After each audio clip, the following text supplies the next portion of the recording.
Pachashig, welcome. Welcome to unceded, unsurrendered Algonquin territory.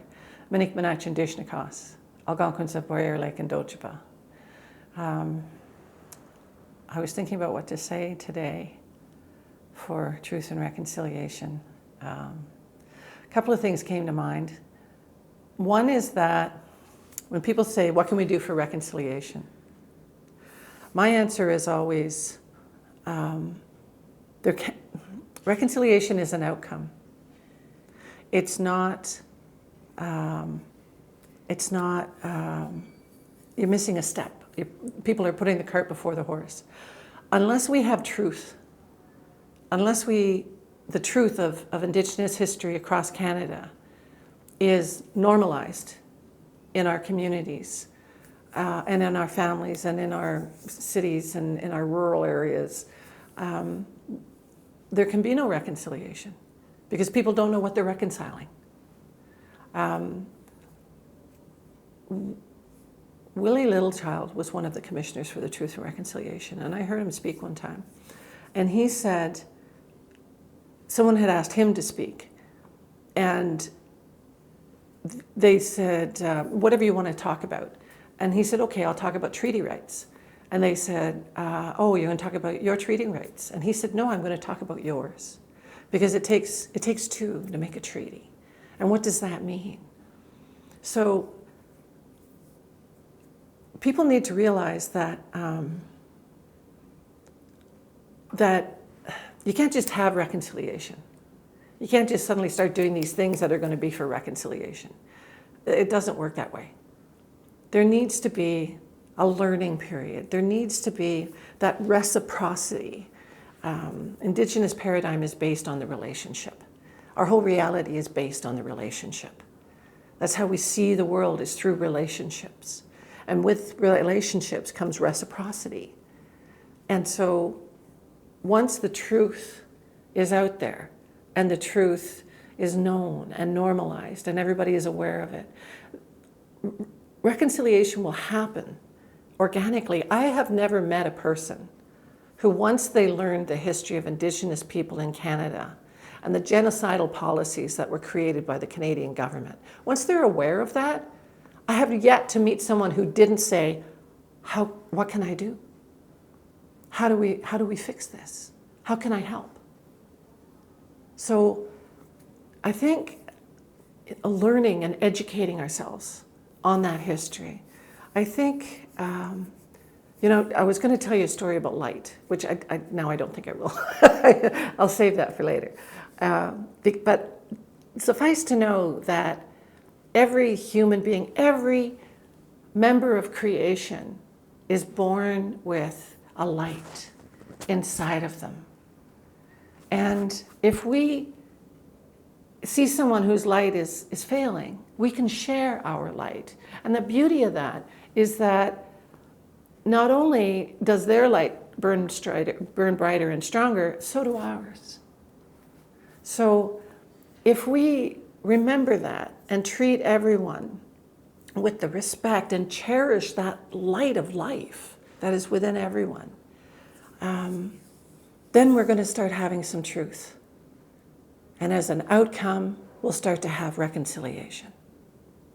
So I'd like to open this space with a few words to the Creator. Kachimigwich Jemnado. Thank you, Creator, for the water, for the plants, for the trees, for the ones who fly, for the ones who swim, for the ones who crawl, for the furred, for the feathered, for the four-legged, and for the two-legged. And thank you for bringing us all together here. Help us to feel truth. Help us to see beauty. Help us to hear light. And help us to share what it is to be a human being with each other, with compassion and with gentleness and with kindness. And help us to improve all of our communities.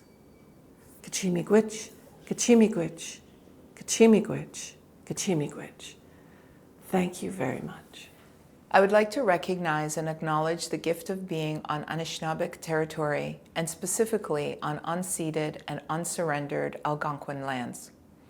We recognize the two closest Algonquin First Nation communities, Kitigan-Zibi and the Algonquins of Pikwakanagan. We also recognize that in 2021, Ottawa is a gathering place for many First Nations, Inuit, and Métis from across Turtle Island. We acknowledge the traditional knowledge keepers, both young and old, and we honor their courageous leaders, past, present, and future. Today, on September 30th, we gather together on this land that is occupied by OCDSB schools and facilities that serve OCDSB students. As members of the OCDSB education community, we share a connection to this day, the National Day for Truth and Reconciliation in Canada, and a day that we have referred to as Orange Shirt Day. We are students, family members and caregivers, staff members and trustees coming together to honor and remember the experiences and loss of the First Nation, Inuit, and Métis children who were stolen from their families and placed in residential schools. September 30th represents the time of year when this happened each year, and today, the land that our schools and district buildings occupy also represent a place for truth-telling, listening to the truths, and taking actions towards rebuilding relationships of trust, respect, and friendship. We remember today that for Indigenous children, schools have not been places of truth-telling, have not been respectful nor friendly. You may know the story of a student named Phyllis Jack Webstad and her favorite shirt, the orange shirt she picked out as a 6-year-old for her first day of school, a residential school. And as you may know, when Phyllis arrived at the residential school, her orange shirt was taken away from her forever. School for Phyllis and for over 150,000 children who attended the 139 residential schools in Canada was not a place where it was safe to express who she was. As a result of being forced by the Canadian government to attend a residential school, Phyllis and all residential school survivors lost many important things like their own language and their ties to their own families and communities. We also know that many students didn't return to their homes and their families, and in fact lost their lives at residential schools. For Phyllis, she believed and hoped that school would be a place where she could shine and sing and be exactly who she was. She wanted to matter for who she was and for all the gifts and talents and brilliance that she brought with her to school. When we believe and know that Phyllis and every child does matter, we do better. On the lands of our OCDSB schools today and tomorrow, we will do better and demonstrate that every child matters and who they are is brilliant and perfect. I want to set an intention for how we will do better in the schools that are on this land. Let's use this land for sites where all Indigenous students and all students' learning spirits are elevated and set free to develop and soar. Schools that sit on these Indigenous lands will be places that center Indigenous stories of past, wisdom of present, and the knowledge needed for our peaceful future together on the lands of Turtle Island. This land we are on today, together, was land on which Indigenous children thrived with their families and prospered with joy and love before residential schools were ever here. The experiences and the losses as a result of residential schools in Canada have impacts that extend generations beyond the years of operation of these schools.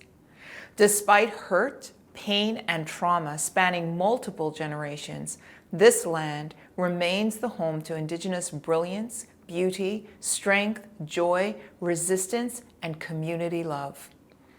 In this acknowledgement, we can commit to using the land today to listen, to learn Indigenous truths and knowledge, truths about feelings of belonging within families, belonging to the land, and belonging through culture and traditions and elders' guidance and teachings.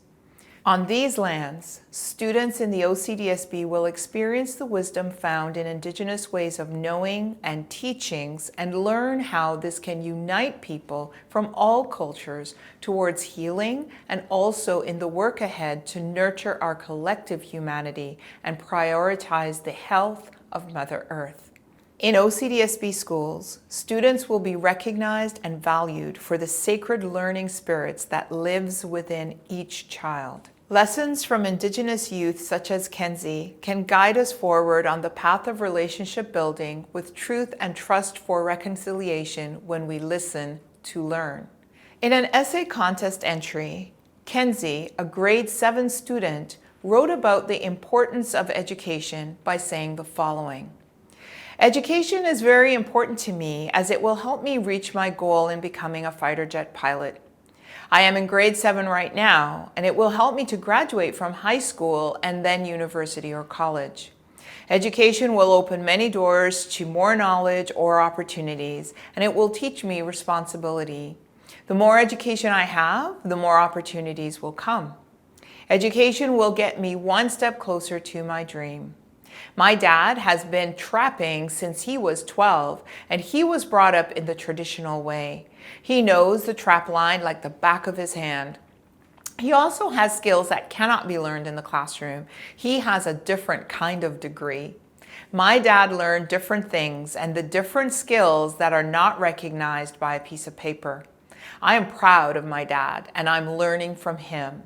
So I'm privileged to learn these teachings from my dad. We need papers behind our names to live in today's world, but we still need those traditional teachings to learn who we are and where we come from. Imagine the words of a grade 7 student. As we begin the day of recognition and learning, I want to again acknowledge our place on the lands that belong to the Algonquin Nation.